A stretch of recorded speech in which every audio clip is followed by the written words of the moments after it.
اعوذ باللہ من الشیطان الرجیم بسم اللہ الرحمن الرحیم الحمد للہ رب العالمین بارئ الخلائق اجمعین باعث الانبیاء والمرسلین والصلاة والسلام والتحیۃ والاکرام علی البشیر النذیر السراج المنیر سیدنا ونبینا وشفیعنا انشاء اللہ ابی القاسم المصطفى محمد اللہم صل علیہ وعلی اہل بیتہ مظاہر جلالک وجمالک واللعن علی اعدائہم الشاکین فیہم المنحرفین عنہم اجمعین اما بعد فقد قال اللہ تبارک وتعالی وقولہ الحق اعوذ باللہ من الشیطان الرجیم بسم اللہ الرحمن الرحیم یا ایہا الذین آمنوا کتب علیکم الصیام کما کتب علی الذین من قبلکم لعلکم تتقون۔ ماہ مبارک رمضان کی مناسبت سے یہ گفتگو شروع ہوئی ہے۔ کل کی گفتگو میں چونکہ شب ولادت امام حسن علیہ السلام تھی، اس لیے حضرت کے متعلق کچھ گفتگو ہوئی، اور انشاءاللہ آگے جب ایام شہادت آئیں گے مولائے کائنات حضرت امیر المؤمنین سلام اللہ علیہ کے، تو انشاءاللہ حضرت کے متعلق بھی کچھ گفتگو کی جائے گی۔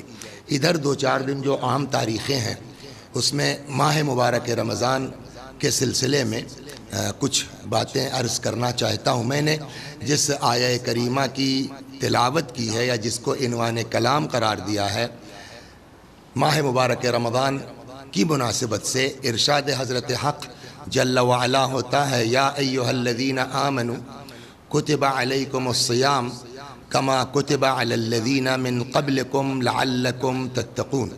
اے صاحبان ایمان، تمہارے اوپر روزے لکھ دیے گئے ہیں، واجب کر دیے گئے ہیں، اسی طریقے سے جیسے تم سے پہلے والے لوگوں پر روزے واجب کیے گئے تھے۔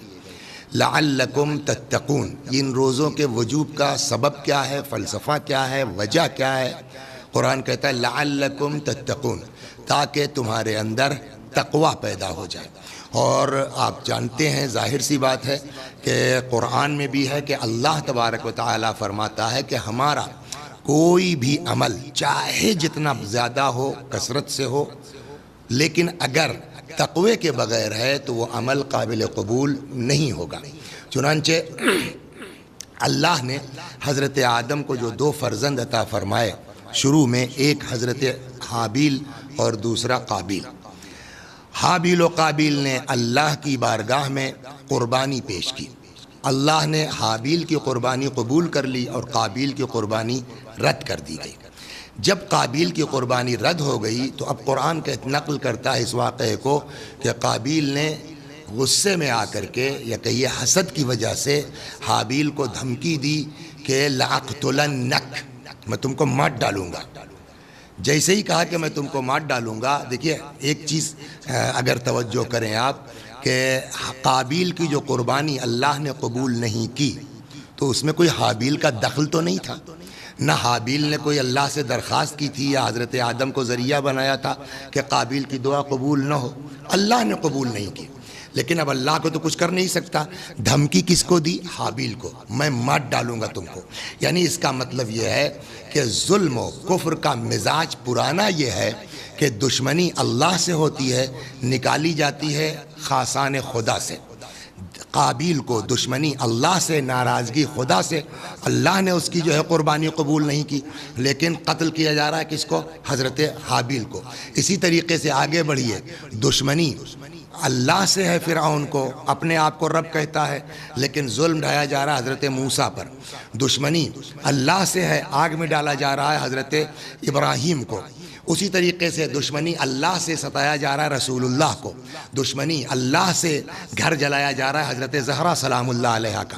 تو یہ ایک مزاج آپ کی سمجھ میں آئے گا کہ جو دشمنان الہی ہیں اللہ کا تو کچھ کر نہیں سکتے، نتیجے میں وہ اپنی بھڑاس نکالتے ہیں محبان الہی سے، خاصان خدا سے۔ لیکن ادھر ان کا مزاج دیکھیے، جب قابیل نے قربانی قبول نہ ہونے کی بنیاد پر حابیل کو یہ کہہ کے دھمکی دی کہ لأقتلنک، میں مار ڈالوں گا تم کو، جناب حابیل نے جواب میں کہا لئن بسطت الی یدک لتقتلنی ما انا بباسط یدی الیک لاقتلک، اگر تو اپنا ہاتھ میری طرف بڑھائے گا میرے قتل کے لیے تو یاد رکھ میں اپنا ہاتھ نہیں بڑھاؤں گا تیرے قتل کے لیے۔ سوال کیوں؟ دل چاہتا پوچھوں حضرت حابیل سے کہ کیا ہوا، آپ ڈر گئے؟ آپ کے ساتھ تو حضرت آدم ہے، آپ کے ساتھ آپ کی ماں حوا ہے، پوری خدائی آپ کے ساتھ ہے، وہ اکیلا ہے، آپ ڈر رہے ہیں کس بات سے؟ جواب ہوگا حضرت حابیل کا، ہاں بے شک ڈر رہا ہوں، لیکن تم جو سمجھ رہے ہو قابیل سے نہیں ڈرا ہوں میں۔ اب حابیل فرماتے ہیں کیوں نہیں میں اپنا ہاتھ بڑھاؤں گا تیرے قتل کے لیے؟ اس لیے کہ انی اخاف اللہ رب العالمین، اس لیے کہ مجھ کو اپنے اللہ سے کہ جو کائنات کا پالنے والا ہے میں اس کا خوف رکھتا ہوں۔ ایک چیز، دوسری چیز یہ ہوئی کہ چلتے چلتے، دیکھیے یہ بھی خاصان خدا کا ایک وہ ہے، چلتے چلتے حابیل قابیل کو یہ سمجھاتے گئے، بھائی مطلب یہ ہے، میں آیت ابھی نقل کرتا ہوں کہ مجھ سے کیوں ناراض ہوتے ہو، قربانی قبول نہیں کی ہے خدا نے، پھر نسخہ بتایا قابیل کو، وہ قابیل جو جانی دشمن ہے، جو قتل کرنے جا رہا ہے، اس کو مرتے مرتے جناب حابیل نے نصیحت کی ہے، اور وہ یہاں پر ہمارے موضوع سے متعلق ہے کہ قابیل، اللہ جانتے ہو کس کے عمل کو قبول کرتا ہے؟ اب قرآن کہتا ہے حابیل کی زبانی، انما یتقبل اللہ من المتقین، اللہ صرف اور صرف متقیوں کے عمل کو قبول کرتا ہے۔ تو گویا قرآن مجید کی روح سے یہ بات طے ہو گئی کہ اللہ کسی کا عمل نہیں قبول کرے گا جب تک اس کے عمل میں تقوی نہ پایا جاتا ہو۔ تو اس کا مطلب سارے اعمال کی قبولیت کا دار و مدار کیا ہے؟ تقوی ہے۔ جب یہ بات طے ہو گئی کہ سارے اعمال کی قبولیت کا دار و مدار تقوی ہے، تو اب ہمارے لیے ضروری ہو جاتا ہے کہ ہم پتہ کریں واٹس میننگ آف تقوی، تقوی کہتے کس کو ہیں۔ میں شکر گزار ہوں ادارہ اہل البیت امامیہ کیا کہتے ہیں جرمنی مونیخ کا، کہ انہوں نے ہم کو یہ موقع فراہم کیا کہ میں آپ کے سامنے اس بہانے سے کچھ عرض کر سکوں اس سلسلے میں انشاءاللہ اس عشر مبارکہ میں۔ تو اب ہمارے لیے سب سے بڑی اہم چیز یہ ہے کہ ہم یہ پتہ کریں کہ جب سارے اعمال کی قبولیت کا دار و مدار تقوی پر ہے تو تقوی کہتے کس کو ہے؟ سب لوگوں نے الگ الگ بات کہی ہے۔ کوئی کہتا ہے تقوی مثلا مثال دی ہے کہ جیسے بارش میں زمین میں پھسلن ہو جاتی ہے، آدمی سنبھل کے چلتا ہے کہ پھسلنے نہ پائے، ویسے ہی آدمی دنیا میں اس طرح چلے کہ اس کے اوپر جو ہے وہ گناہ اور قتل وغیرہ کا دھبا نہ آنے پائے۔ کچھ لوگ کہتے ہیں کہ جیسے کانٹے دار جھاڑی ہو اور اس کے درمیان سے گزرنا ہو تو آدمی اپنے آپ کو ریشمی لباس پہن کے اس طرح گزار لے جائے کہ لباس پر اثر نہ ہونے پائے، یہ تقوی ہے۔ لیکن ہم کو اور کسی کے بیان سے مطلب نہیں ہے، ہمارے امام کیا فرماتے ہیں۔ چنانچہ یہاں میں آپ کو نقل کرتا ہوں، امام جعفر صادق علیہ السلام سے پوچھا گیا کہ مولا تقوی کیا ہے؟ روایت میں ہے کہ سئل الصادق علیہ السلام عن تفسیر التقوی، امام جعفر صادق علیہ السلام سے سوال کیا گیا تقوی کی تفسیر کے سلسلے میں کہ تقوی کیا ہے۔ حضرت نے جواب میں فرمایا، فقال، امام نے فرمایا، اللہ یفقدک حیث امرک، کہ تمہارا اللہ تم کو وہاں سے غائب نہ پائے جہاں رہنے کا حکم دیا ہے، ولا یراک حیث نہاک، اور وہاں تم کو نہ دیکھے جہاں منع کیا ہے۔ تو اس کا مطلب یہ ہوا کہ امام صادق علیہ السلام کے فرمانے کے مطابق تقوی نام ہے کہ انسان سے واجب چھوٹنے نہ پائے اور حرام پر عمل نہ ہونے پائے۔ باقیہ عمل آدمی کتنا کرتا ہے وہ بات کا مسئلہ ہے، اصل تقوی یہ ہے کہ زندگی میں واجب نہ چھوٹے اور حرام کا ارتکاب نہ ہو، حرام پر عمل نہ ہو۔ اور اگر آدمی اس منزل پر آ جائے جیسا کہ امام نے کہا ہے کہ عبادت کم ہو کوئی بات نہیں ہے مگر واجب نہ چھوٹنے پائے، عبادت کم ہو کوئی بات نہیں ہے لیکن حرام پر عمل نہ ہو، وہ کم عبادت بھی انسان کے لیے اہمیت رکھتی ہے اگر تقوی کے ساتھ ہو۔ چنانچہ پیغمبر اکرم صلی اللہ علیہ وآلہ وسلم فرماتے ہیں، یکفی من الدعاء مع البر، نیکی کے ساتھ دعا کافی ہے اتنی ہی، کتنی؟ ما یکفی الطعام من الملح، جتنا کھانے میں نمک کافی ہوتا ہے اتنا ہی اگر نیکی کے ساتھ آدمی دعا مانگتا ہے تو اتنی دعا انسان کے لیے کافی ہے۔ یعنی کثرت دعا ملاک نہیں ہے، ملاک کیا ہے؟ واجب نہ چھوٹنے پائے، حرام پر عمل نہ کرو، مختصر دعا بھی انشاءاللہ قابل قبول ہے۔ چنانچہ ایک اور روایت میں دیکھیے، تو اب بات کہاں آئی؟ اصل تقوی کیا ہے؟ کہ حرام سے بچنا۔ اصل تقوی کیا ہے؟ واجب نہ چھوٹنے پائے۔ چنانچہ امام جعفر صادق علیہ السلام سے یہ روایت ہے، فرماتے ہیں عن ابی عبداللہ علیہ السلام، امام صادق علیہ السلام فرماتے ہیں ترک لقمۃ الحرام، ایک حرام کے لقمے کا ترک کر دینا، احب الی اللہ من صلاۃ الف رکعہ تطوعا، 2000 مستحبی نمازوں سے زیادہ پسند ہے خدا کو ایک لقمہ حرام کا ترک کر دینا۔ تو مطلب کیا ہوا؟ کثرت عمل بحث نہیں ہے، کیفیت عمل بحث ہے، کوانٹیٹی سے بحث نہیں ہے، کوالٹی کیسی ہونی چاہیے۔ اور کوالٹی کا مطلب یہ ہے کہ واجب نہ چھوٹے، حرام پر عمل نہ ہو، مختصر عمل بھی چلے گا۔ چنانچہ فرماتے ہیں جدو وجتہدو، کوشش کرو، محنت کرو، وَإِن لَمْ تَعْلَمُوا تَعْمَلُوا، اگر عمل بہت زیادہ نہیں بھی کر رہے ہو تب بھی فَلَا تَعْصَوْا، گناہ مت کرو۔ عمل نہیں بھی ہو رہا ہے، واجب پہ کر لو، مگر فَلَا تَعْصَوْا، گناہ مت کرو۔ فَإِنَّ مَنْ يَبْنَى وَلَا يَهْدِمْ، اگر آدمی، مثال کے طور کے اوپر، پہلے میں آپ کو ایک مثال دے دوں پھر یہ روایت پوری سمجھ میں آ جائے گی آسانی سے۔ مثال کے طور کے اوپر ایک آدمی ہے، وہ دیوار اٹھانا چاہتا ہے، ایک ساتھ 15-20 مزدور لگا کر کے اور دن بھر میں پوری دیوار اٹھا دی، اور شام کو ایک جو ہے وہ کوئی ٹرک آ کر کے اس سے ٹکرا گیا، کوئی بلڈوزر آ کر کے اس کو ڈھکیل گیا، 1 منٹ میں ساری دیوار گر جائے گی۔ لیکن ایک آدمی ہے جو بیچارہ دن بھر محنت کرتا ہے، مزدوری کرتا ہے، شام کو 1 گھنٹہ روزانہ رکھ کر کے 2-4 اینٹیں روز رکھ دیتا ہے۔ لیکن یہ آج روزانہ کی 5 اینٹیں مہینے بھر میں 150 اینٹیں ہو جائیں گی، سال بھر میں 3500 اینٹیں ہو جائیں گی، انسان کی دیوار کھڑی ہو جائے گی، چاہے جتنی کم جوڑائی کرے وہ۔ یہی امام فرماتے ہیں یہاں کہ عمل کم کرو مگر گناہ ساتھ میں نہ ہونا، گناہ کا بلڈوزر نہیں چلنا چاہیے، ورنہ چاہے جتنا عمل کرو گے، ایک گناہ کرو گے سارا تمہارا جو ہے وہ کیے دھرے پر پانی پھر جائے گا۔ چنانچہ یہاں فرماتے ہیں جدو واجتہدوا، محنت کرو، لگے رہو، کوشش کرو، وَإِن لَمْ تَعْمَلُوا، اگر عمل نہیں بھی کرتے ہو فَلَا تَعْصَوْا، کوشش کرو گناہ نہ ہونے پائے۔ امام نے یہی مثال دی ہے، فَإِنَّ مَنْ يَبْنَى وَلَا يَهْدِمْ، اگر کوئی شخص دیوار اٹھاتا ہے اور اس کو گراتا نہیں ہے، یرتفع بناء، تو ایک نہ ایک دن اس کو دیوار بلند ہو کے رہے گی، وَإِن كَانَ يَسِيرًا، چاہے وہ جتنا کم ہی روز کام کیوں نہ کرتا ہو۔ وَمَنْ يَبْنَى وَيَهْدِمْ، لیکن آدمی روز بنائے اور روز گرائے، قیامت آ جائے گی، اس کی دیوار تیار نہیں ہو سکتی ہے۔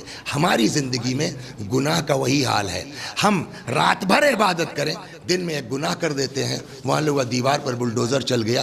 ہے روایت ہے الحسد یاکل الحسنات کما تاکل النار الحطب، حسد گناہوں کو ویسے ہی کھا جاتی ہے جیسے آگ لکڑی کو۔ تو ایک حسد ہمارے پورے عمل کو برباد کرنے کے لیے کافی ہے۔ قال النبی، اب یہاں ایک زبردست مثال پیش کروں میں آپ کو پیغمبر کی حدیث سے، کہ آدمی گناہ اگر کرتا ہے تو ایک گناہ کیسے اس کی رات بھر کی عبادت نہیں، دن بھر کی عبادت نہیں، مہینوں کی عبادت بلکہ برسوں کی عبادت ایک گناہ سے ضائع ہو سکتی ہے۔ وہ روایت یہاں ہے، فرماتے ہیں قال النبی صلی اللہ علیہ وآلہ وسلم، یہ روایت انہوں نے نقل کی عدت الداعی نام ہے کتاب کا، اس سے فرماتے ہیں قال النبی صلی اللہ علیہ وآلہ وسلم، پیغمبر نے فرمایا من قال سبحان اللہ، جو ایک بار سبحان اللہ کہہ دے، غرس اللہ لہ شجرۃ فی الجنہ، اللہ عوض میں ایک سبحان اللہ کے جنت میں ایک پیڑ لگا دیتا ہے۔ تو ہم ذرا بیٹھ کے اپنے آپ کو جوڑیں، سبحان اللہ والحمد للہ ولا الہ الا اللہ واللہ اکبر، تیسری چوتھی رکعت میں پڑھتے ہیں نا، تو ہم جوڑیں روزانہ کے جو ہے وہ مہینے میں کتنے سبحان اللہ ہم نے خالی نماز میں کہہ ڈالے ہیں، اور اس کے علاوہ ہم اکثر سبحان اللہ کہتے رہتے ہیں، تو سال بھر میں ہزاروں سبحان اللہ، 50 سال کی عمر ہو گئی ہے، کئی لاکھ سبحان اللہ کہہ چکے ہیں، تو اس کا مطلب لاکھوں پیڑ ہمارے جنت میں لگ گئے ہوں گے۔ جیسے ہی پیغمبر نے یہ تقریر فرمائی کہ من قال سبحان اللہ، جو بھی ایک مرتبہ سبحان اللہ کہتا ہے، غرس اللہ لہ شجرۃ فی الجنہ، اللہ جنت میں اس کے لیے ایک درخت تیار کرتا ہے، فقام رجل من قریش، جیسے ہی پیغمبر نے یہ فرمایا ایک قریش کا آدمی کھڑا ہو گیا اور کہنے لگا ان شجرنا فی الجنت لکثیرہ، تب تو یا رسول اللہ جنت میں ہمارے بڑے درخت لگ گئے ہوں گے۔ پیغمبر نے فرمایا نعم بالکل، لیکن ایاکم ان ترسلوا الیہ نیرانا، مگر یاد رکھنا آگ نہ بھیج دینا۔ دیکھیے 1,00,000 درخت لگانے کے لیے سال بھر سبحان اللہ کہنا پڑے گا آدمی کو، لیکن جلانے کے لیے ایک ماچس کی تیلی ذرا سی آگ کافی ہے، تو ایک غیبت ہمارے سال بھر کی محنتوں پر پانی پھیر سکتی ہے۔ اس لیے کہ روایت یہ کہتی ہے، بات آگے تو عرض کرتا چلوں کہ جس کو ہم بہت معمولی سمجھتے ہیں، انشاءاللہ وقت آئے گا تو آگے اس پر گفتگو ہوگی تفصیل کے ساتھ، لیکن یہاں میں مثال دے دوں آج پہلے دن یا دوسرے دن کہ لوگوں کو کہ صاحب ایک گناہ سارے اعمال کو کیسے برباد کر سکتا ہے، کیسے ایک ذرا سی چنگاری پورے جنگل کو اپنی لپیٹ میں لے سکتی ہے، نہیں لے سکتی، خاک کر سکتی نہیں کر سکتی ہے۔ یہی حال ہے مثلا غیبت۔ روایت کہتی ہے کہ کل کو جب انسان میدان قیامت میں حساب کے لیے آئے گا تو سب کو اس کا نام عمل دیا جائے گا۔ آپ خود پڑھیے، اپنا حساب کیجیے، آپ اقرأ کتابک کفا بنفسک اليوم علیک حسیبا، پڑھو اپنی ڈائری آنسر شیٹ خود پڑھو تم۔ اب یہاں روایت کہتی ہے کہ کچھ ایسے بھی لوگ ہوں گے کہ جب وہ اپنا نام اعمال پلٹیں گے تو دیکھیں گے کہ یہ کتنے ثواب، اتنے سب جو ہے وہ یہاں سے ساری نیکیاں ہماری کہاں چلی گئیں، یہ کیا ہوا ہے؟ تو وہ بندہ کہے گا پالنے والے لیس ھذا کتابی، یہ میری ڈائری نہیں ہے، یہ میری جو ہے وہ اعمال نام عمل میرا نہیں ہے، فإنی لا أرى فیہ حسناتی، اس میں تو مجھ کو میری نیکیاں دکھی نہیں رہی ہیں، میں نے ہزاروں مجلسیں پڑھی ہیں، اتنے نوحے ہم نے کہے ہیں، اتنے نوحے پڑھے ہم نے، تو لیس فی حسناتی، اس میں تو ہم نے اپنی نیکی دیکھی نہیں، تو بالکل اوپن سادے پیپر ہیں۔ پالنے والے کہیں ایسا تو نہیں کہ چوک ہو گئی یہ میری ڈائری نہیں ہے، آواز قدرت آئے گی ان ربک لا یضل ولا ینسا، تمہارا پروردگار بھولتا نہیں ہے۔ پھر یہ کیا ہے؟ آواز قدرت آئے گی ذہب عملک باغتیاب الناس، تیرا عمل لوگوں کی غیبت کی وجہ سے چلا گیا ہے۔ کیا مطلب؟ دوسری جگہ روایت میں کہ اگر کوئی شخص کسی کی غیبت کرتا ہے تو جس کی ہم غیبت کرتے ہیں ہمارے نام عمل سے ہماری نیکیاں نکل کر کے اس آدمی کے نام عمل میں چلی جاتی ہے، اور جب اس انسان کے نام عمل میں چلی جائے گی تو ہمارے پاس کچھ بچے ہی نہیں۔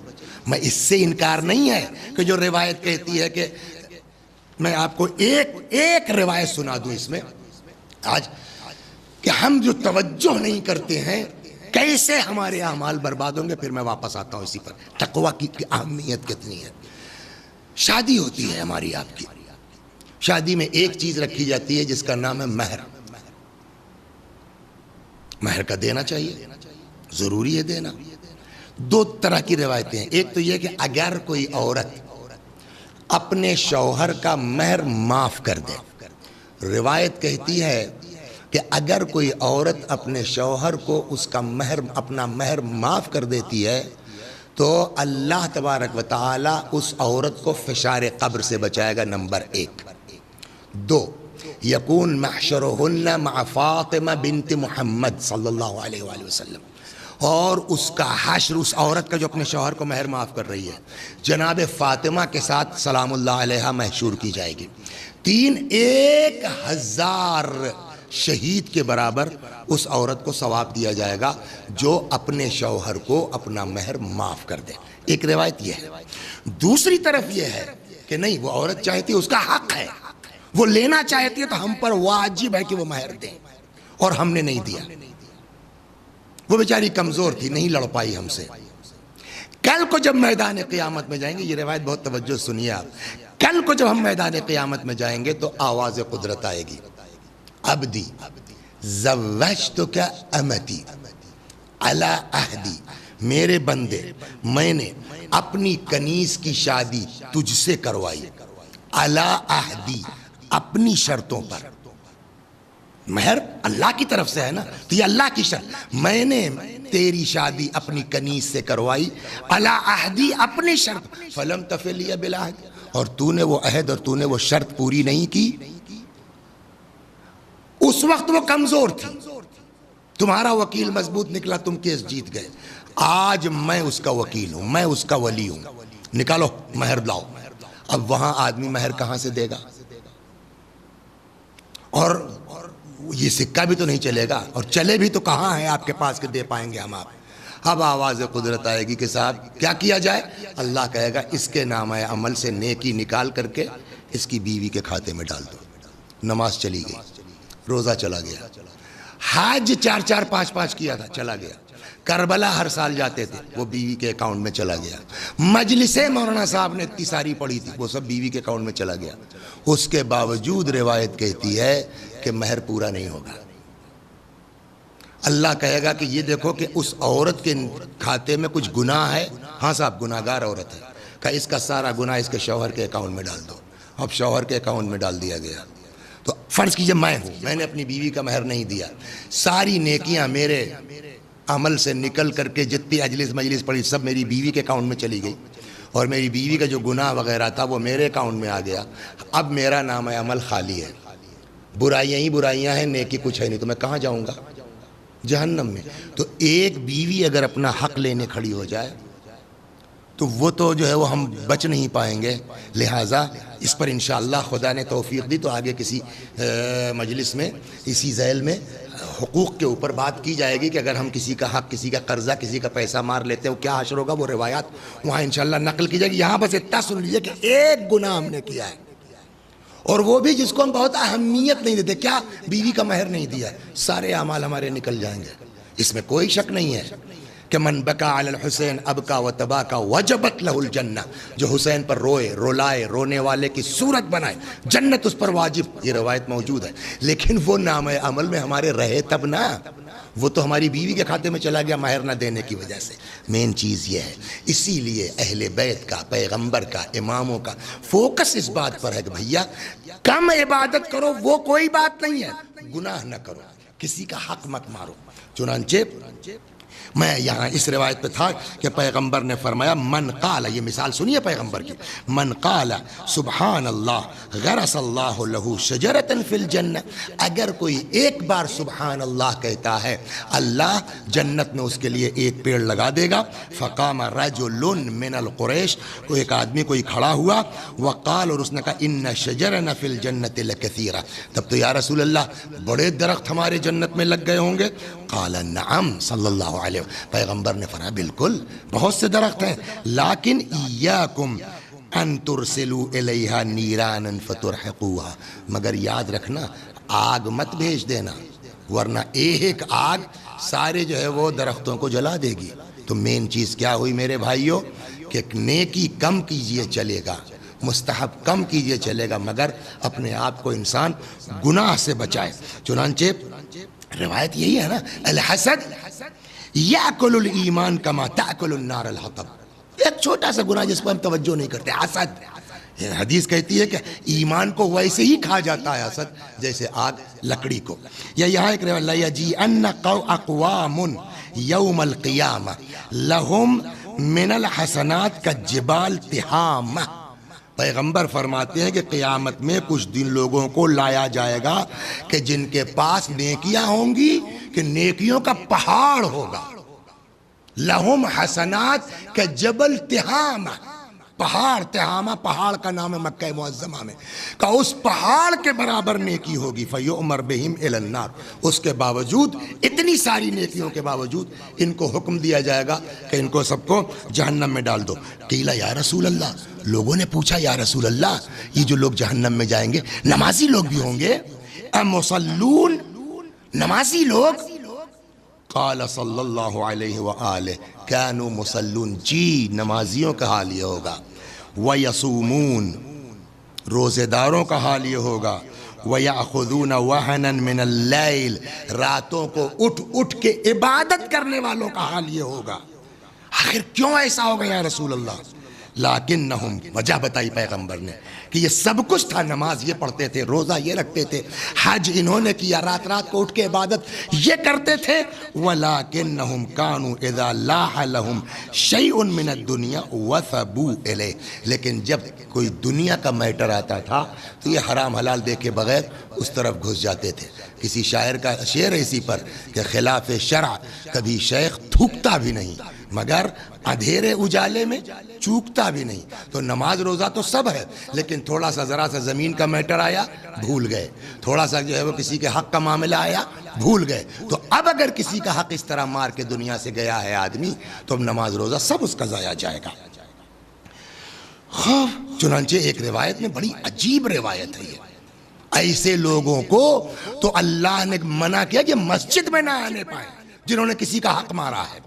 ارشاد ہوتا ہے، پیغمبر فرماتے ہیں صلی اللہ علیہ وآلہ وسلم کہ او عدت الداعی میں بھی یہ روایت ہے، اوحى اللہ الی ان انذر قومک، پیغمبر فرماتے ہیں کہ اللہ نے میرے اوپر وحی نازل کی کہ انذر قومک، اپنی قوم کو سمجھا دیجئے، آپ ڈرائیے ان کو کہ لا تدخلوا بیتا من بیوتی، میرے گھروں میں سے کسی گھر میں یہ داخل نہ ہو۔ خالی اگر گھر ہوتا تو ہم سمجھتے کہ کعبے کی بات ہے، میرے گھروں میں سے کسی گھر میں، یعنی مسجد میں نہ آنے پائے۔ کون لوگ؟ وَلِأَحَدٍ مِّنْ عِبَادِي عِنْدَ أَحَدِكُمْ مِنْكُمْ أَحَدٍ مِّنْكُمْ مَظْلَمَةٍ، جس کی بھی گردن پر میرے بندوں میں سے کسی بندے پر ظلم ہو، جس نے کسی پر ظلم کیا ہو، ان سے کہہ دیئے ہماری مسجد میں نہ آئے۔ فَإِنِّي أَلْعَنُهُ مَا دَامَ قَائِمًا يُصَلِّي بَيْنَ يَدَيْ حَتَّى يَرُدَّ الْمَظْلَمَةَ، اس لیے کہ جب تک وہ مسجد میں رہے گا، نماز پڑھتا رہے گا، اللہ فرماتا ہے تب تک میں اس پر لعنت بھیجتا رہوں گا۔ اللہ لعنت بھیج رہا ہے مسجد میں نماز پڑھ، کون؟ جس نے کسی کے اوپر ظلم کیا ہے۔ تو ظلم کے بعد تو اصل چیز وہی ہے، پھر سے عرض کروں کہ تقوی کثرت عبادت کا نام نہیں ہے۔ تقوی بقول امام صادق علیہ السلام کے واجب چھوٹنے نہ پائے، حرام پر عمل ہونے نہ پائے۔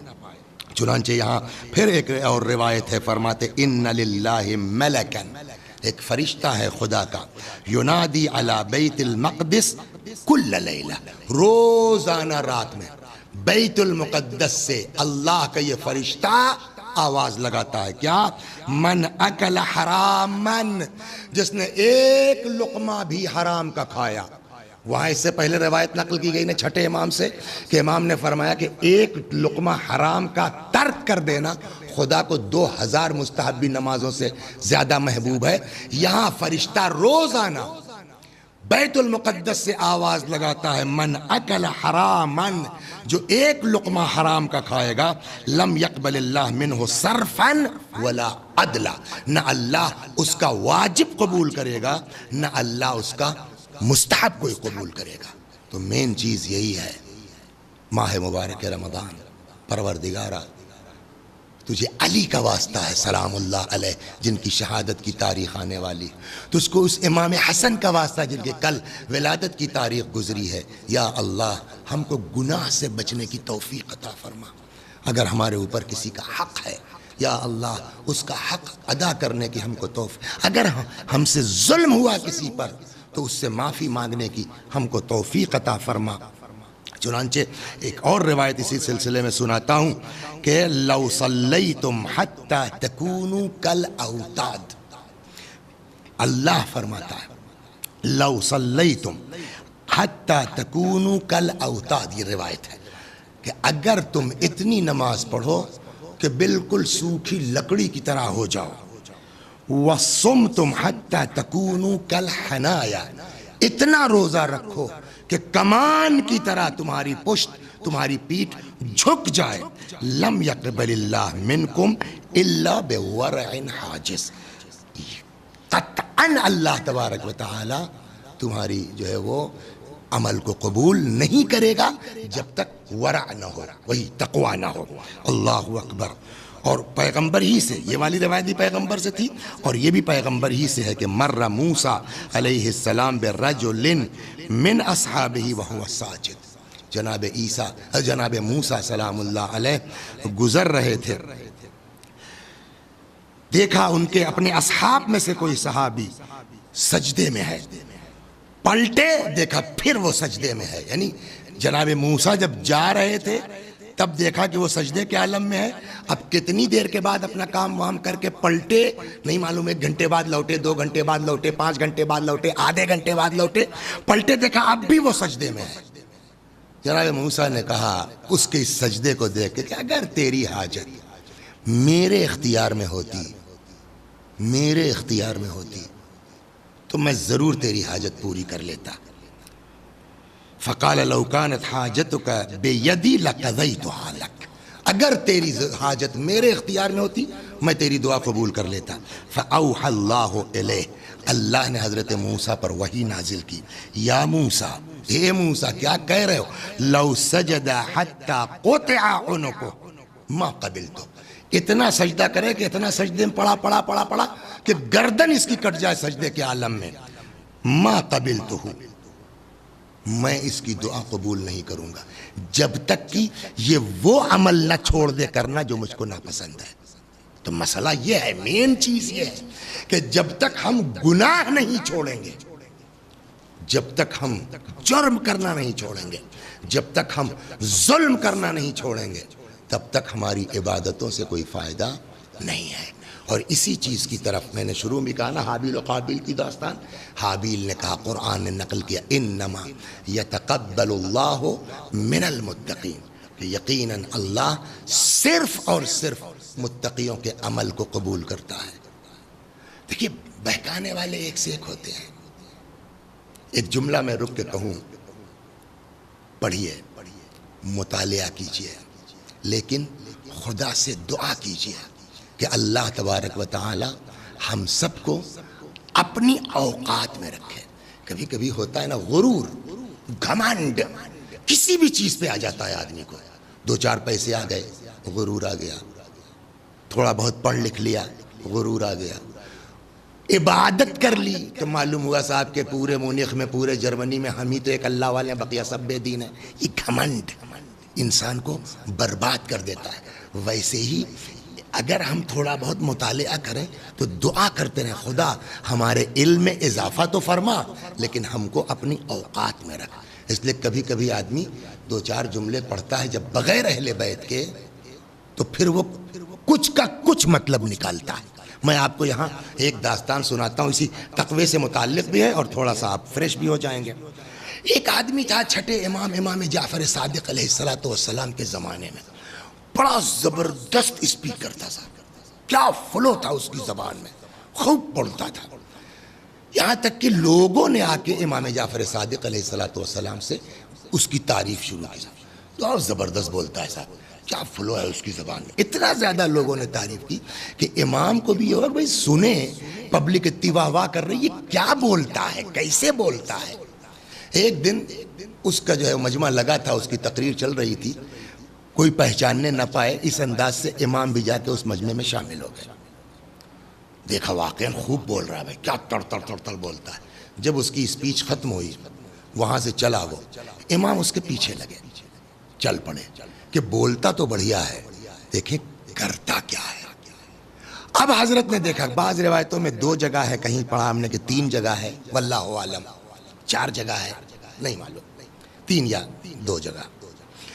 امام نے دیکھا کہ یہی مقرر جو اتنی زبردست تقریر کر رہا تھا, یہ آدمی کہیں گیا اور دھیرے سے کسی کی دکان سے کوئی چیز چوری, مثلا کہیں سے اس نے ایک سیب چورا لیا, یہ کتاب کا لفظ نہیں, میں اپنی مثال کے طور پر ایک سیب چورا لیا.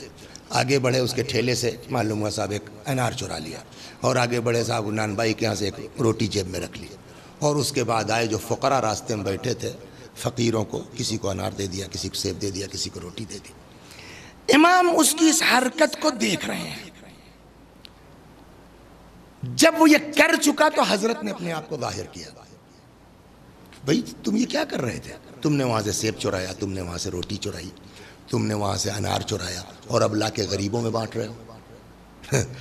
دیکھیے اسی کو کہتے ہیں نا، دعا کیجئے اللہ علم دے تو اپنی اوقات میں رکھے۔ بغیر اہل بیت کے قرآن پڑھنے کا حشر یہی ہوگا۔ کہتا آپ کون ہیں یہ بتائیے؟ حضرت نے اپنا نام بتایا، جعفر ابن محمد سلام اللہ علیہ۔ اس نے کہتا اچھا جعفر، اچھا آپ ہی ہیں جو اپنے کو امام کہتے ہیں اور آپ کو معاذ اللہ استغفر اللہ خاکم بدن قرآن نہیں آتا آپ کو؟ کیا بھیا کون سی آیت قرآن میں ہے جس سے چوری جائز ہو گئی ہے؟ تم کہہ رہے ہو قرآن نہیں آتا۔ کہ یہ بتائیے قرآن میں ہے کہ نہیں ہے؟ من جاء بالحسنۃ فلہ عشر امثالہا، جو ایک نیکی لے کے آئے گا اس کو ایک نیکی کے بدلے میں 10 گنا دیا جائے گا۔ امام نے کہا بالکل ہے۔ کہ کیا اسی میں آگے ہے کہ نہیں ہے؟ ومن جاء بالسیئۃ فلا یجزى الا مثلها، اور جو برائی لے کے آئے گا اس کو جتنی برائی ہے اتنی سزا دی جائے گی، وہم لا یظلمون، کسی کے اوپر کوئی ظلم نہیں ہوگا۔ امام نے کہا ہے قرآن میں آیت ہے، تو آپ آیت سے تو ہم بھی ان کا یہ ہے قرآن میں آیت۔ کہ تو ہم نے 3 چوری کی، قرآن کے روح سے ہم نے کتنا گناہ کیا؟ 3۔ ہم نے 3 غریبوں کی مدد کی، قرآن کی روح سے نیکی ہے یا نہیں؟ غریب کی مدد کرنا بالکل نیکی ہے۔ تو کتنی نیکی ہم نے کما لی؟ 30۔ 3 مائنس کر دیجئے آپ، 27 نیکی تو میرے اکاؤنٹ میں ہے نا۔ امام نے فرمایا بہت اچھا، واہ سبحان اللہ، یہ آیت تم نے دیکھ لی کہ نیکی کا بدلہ 1 کا 10 اور برائی کا 1 کا 1، اور تم نے اس میں جو ہے وہ ضرب و تقسیم کر لیا کہ صاحب 3 گناہ نکال بھی دیے جائیں تب بھی 27 نیکی ہے۔ اور وہ آیت تو بھول گیا جہاں اللہ فرماتا ہے انما یتقبل اللہ من المتقین، اللہ صرف اور صرف متقیوں کے عمل کو قبول کرتا ہے۔ جب تم نے چوری کی تو گناہ ہوا، اور جب گناہ کر لیا تو تقوی ختم ہو گیا۔ اس لیے کہ اس سے پہلے یہی عرض کیا گیا نا کہ اصل تقوی کیا ہے کہ واجب نہ چھوٹے، گناہ پر عمل نہ کرے، اور جب تم نے گناہ کر لیا تو تقوی تو ختم ہو گیا نا۔ اور جب تقوی نہیں ہے تو چوری کا مال چاہے جتوں میں تقسیم کر دو، تمہارے اکاؤنٹ میں 3 گناہ لکھے ہوئے ہیں، ثواب 0 ہے۔ لہٰذا آج اس ماہ مبارک رمضان کی 16ویں تاریخ کو میں اسی پر فوکس کر رہا ہوں، اور آگے پھر انشاءاللہ اسی کے ذیل میں بات ہوگی کہ تقوی کثرت عبادت کا نام نہیں ہے، تقوی کثرت نماز کا نام نہیں ہے، تقوی کثرت صوم کا نام نہیں ہے۔ تقوی نام ہے کہ جو ہم پر واجب ہے اس پر عمل ہو، وہ نہ چھوٹنے پائے، جو حرام ہے اس کا ارتکاب، یہ 2 پہلے ہو جائے، اس کے بعد پھر جتنی عبادت کرتے جاؤ گے پھر اس کے بعد تو لطف بڑھتا چلا جائے گا۔ تو اصل چیز کیا ہے؟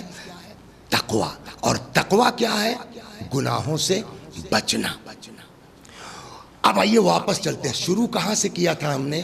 قرآن نے کہا ہے یا ایھا الذین آمنوا کتب علیکم الصیام، اے صاحبان ایمان اللہ نے تمہارے اوپر روزے واجب کر دیے گئے ہیں، اسی طریقے سے کما کتب علی الذین من قبلکم، جیسے تم سے پہلے والے لوگوں پر روزے واجب کیے گئے ہیں۔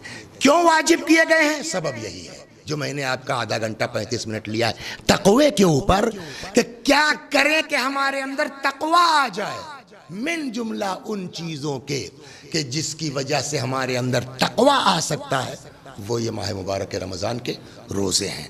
قرآن نے فلسفہ بتایا لعلکم تتقون، ہم نے یہ روزے اسی لیے واجب کیے ہیں تاکہ تمہارے اندر تقوی پیدا ہو جائے۔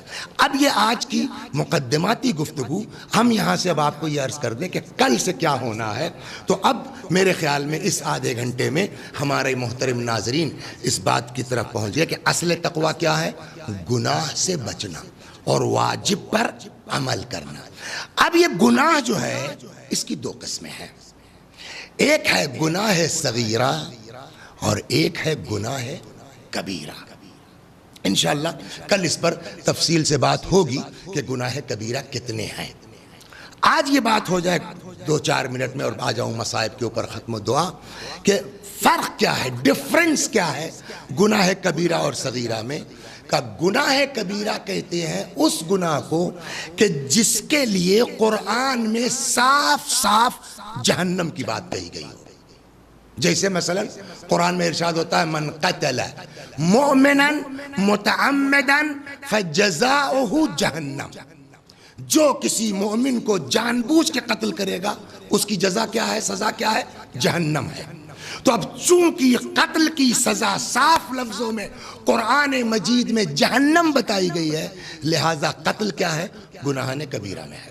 ایک دوسری پہچان گناہ کبیرہ کی یہ ہے کہ ہو سکتا ہے کہ کوئی ایسا گناہ ہو لیکن قرآن میں اس کے لیے صاف لفظوں میں جہنم کی بات نہ کہی گئی ہو، لیکن ایسے گناہ سے بڑا کہا گیا ہو کہ جس گناہ کے لیے جہنم کی بات کہی گئی ہے.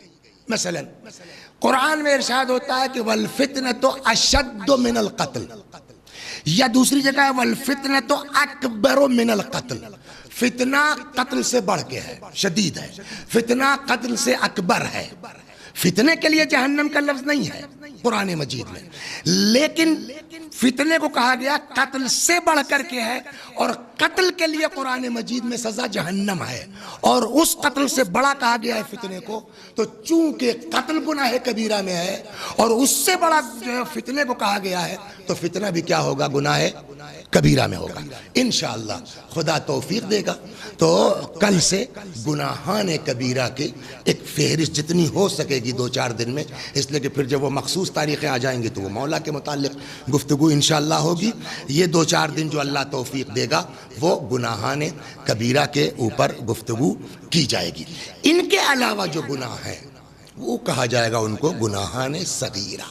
لیکن یہی گناہان صغیرہ جو ہے روایتوں سے جو سمجھ میں آتا ہے وہ انشاءاللہ کل تفصیل سے بات کی جائے گی کہ یہی گناہان صغیرہ جو ہے اگر یہ بار بار ہوتے ہیں، ریپیٹ ہوتے ہیں، تو ایک تو گناہ کبیرہ کی پہچان یہ ہے کہ جس کے لیے جہنم میں، جس کے لیے قرآن میں جہنم کی بات کہی گئی ہو، یا ایسے گناہ سے بڑا گناہ کہا گیا ہو جس کے لیے جہنم کی مثال دے دی جیسے فتنہ یا قتل.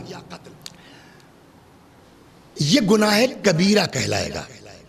لیکن اگر ایسا کچھ نہیں ہے تو وہ گناہ کیا کہلائے گا، گناہ صغیرہ کہلائے گا. مگر روایات سے جو بات سمجھ میں آتی ہے کہ یہ گناہ کبیرہ ایک بار ہوگا تب تو گناہ صغیرہ ہے، لیکن اگر وہ ریپیٹ ہوتا جائے تو یہی گناہ صغیرہ کنورٹ ہو جائے گا گناہ کبیرہ میں.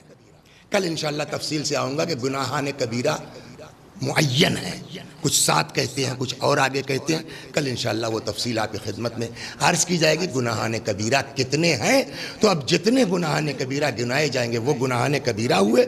اس کے علاوہ جو بقیہ گناہ ہیں وہ گناہ صغیرہ کہے جائیں گے. لیکن گناہ صغیرہ بھی اگر وہ ریپیٹ ہوتے ہیں، ہم بار بار اس گناہ کو کرتے ہیں، تو وہی گناہ صغیرہ کنورٹ ہو جاتا ہے گناہ کبیرہ میں. آئیے دعا کرتے ہیں کہ پروردگار عالم ہم سب کو اس ماہ مبارک رمضان میں اپنے گناہوں سے معافی، توبہ، استغفار کی توفیق عنایت فرمائے. اس لیے کہ یہ مہینہ بڑا عجیب ہے، رحمتوں کا مہینہ ہے، برکتوں کا مہینہ ہے. پیغمبر نے فرمایا صلی اللہ علیہ وآلہ وسلم ایھا الناس قد اقبل الیکم شہر اللہ، لوگو تمہاری طرف اللہ کا مہینہ آ رہا ہے، خالی خولی نہیں آ رہا ہے، بالبرکت. پیغمبر نے فرمایا بالبرکت والرحمت والمغفرہ، یہ مہینہ برکت کے ساتھ، رحمت کے ساتھ، مغفرت کے ساتھ یہ مہینہ آ رہا ہے.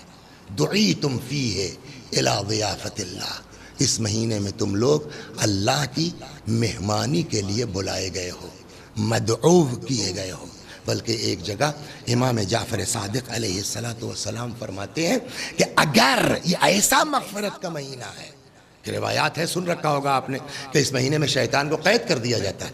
چنانچہ امام صادق علیہ السلام فرماتے ہیں کہ ایسا زبردست مہینہ ہے کہ اگر کوئی شخص ماہ مبارک رمضان میں بخشا نہیں گیا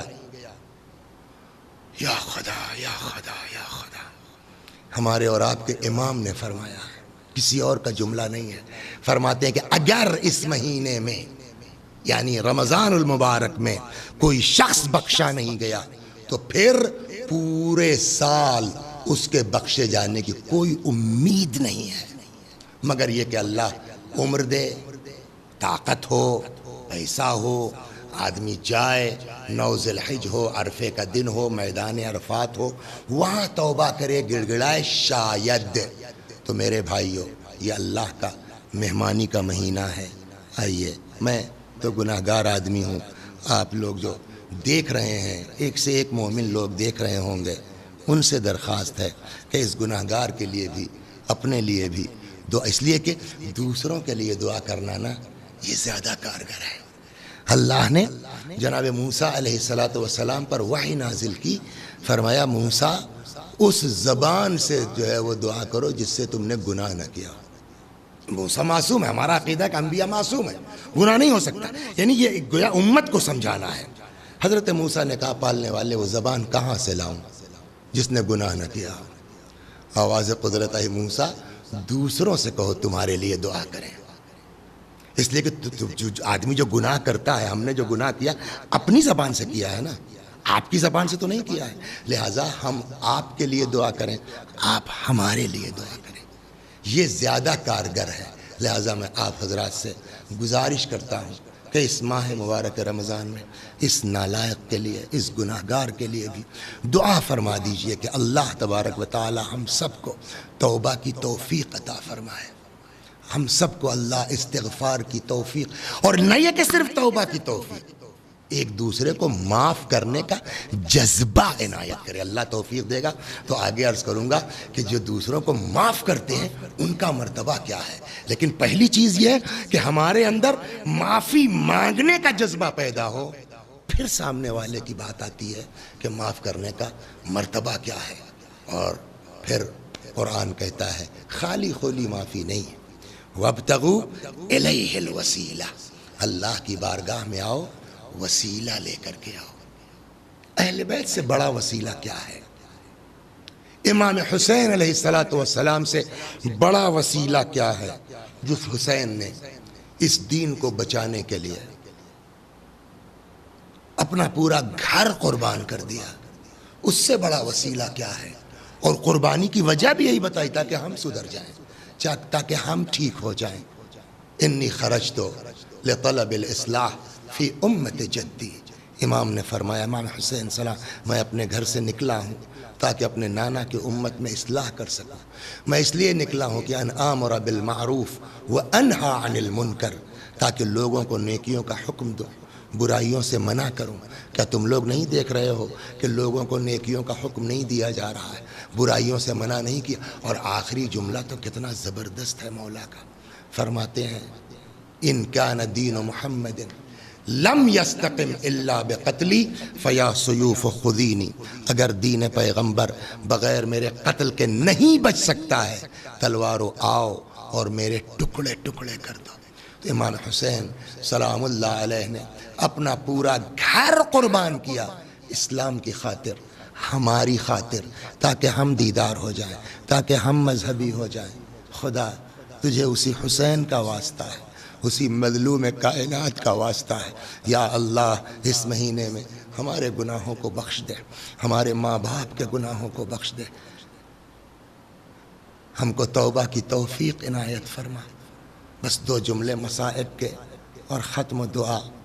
روایت کہتی ہے کہ جب سب چلے گئے، کوئی ناصر نہیں ہے، ایک 6 مہینے کا بچہ امام کا ہے. روایت کہتی ہے حضرت ام کلثوم سلام اللہ علیہ ہاں لے کے آئی ہیں، فرماتی ہیں بھیا اس کو لے کے جاؤ میدان میں، شاید کسی کو ترس آ جائے اور اس بچے کو پانی پلا دے. اب جو جملہ ہے، جو تمثیل ہے، اللہ اکبر، فرماتے اما ترى کیف یتلذا، اے بھیا کیا نہیں دیکھ رہے ہو کہ یہ بچہ پیاس کی شدت سے کیسے بار بار منہ کھولتا اور بند کرتا ہے. دیکھا ہے آپ نے مچھلی تالاب سے نکلتی ہے تو کیسے بار بار منہ کھولتی اور بند کرتی ہے. یہی لفظ استعمال کیا ہے حضرت ام کلثوم نے کہ بھیا لے جاؤ اس کو میدان میں، شاید کسی کو ترس آ جائے، کوئی اس کو پانی پلا دے. اما ترا کیف یتلظی، دیکھ نہیں رہے ہو کہ یہ بچہ پیاس کی شدت سے کیسے بار بار منہ کھولتا اور بند کرتا ہے. امام حسین علیہ السلام اصغر کو لے کے میدان میں آئے. اس عالم میں بھی امام حسین کو اپنی عزت نفس کا کتنا خیال ہے. توجہ کریں آپ، فرماتے ہیں ان لم، یہاں سے سٹارٹ کیا، ان لم ترحمونی، اگر مجھ پر رحم نہیں کر سکتے. مطلب کیا ہوا اس کا؟